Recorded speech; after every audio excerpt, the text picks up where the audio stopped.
आगामी येणाऱ्या ज्या काही आपत्ती आहेत त्या आपण 5 जानेवारीला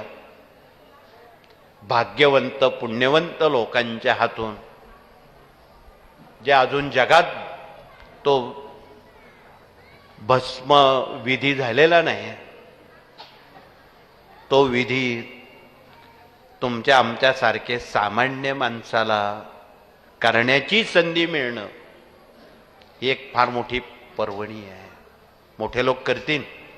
पण तुम्ही आपण सर्वसामान्य जे लोक आहोत, मध्यम वर्गातले, त्यांच्यापर्यंत असामान्य सेवा पोचवणं ही सुद्धा मोठी पर्वणी आहे. म्हणून तिथे महाकालेश्वरला आपण देशाच्या वतीनं आपले प्रतिनिधी म्हणून तिथे विनंती करणार आहोत की हे महाकाल राजा, जगावर देशावर ज्या रोज रोज आपत्त्या येत आहेत, रोज काही ऐकलं तर वाईटच बातम्या वाहिनीवर तुम्ही ऐकता,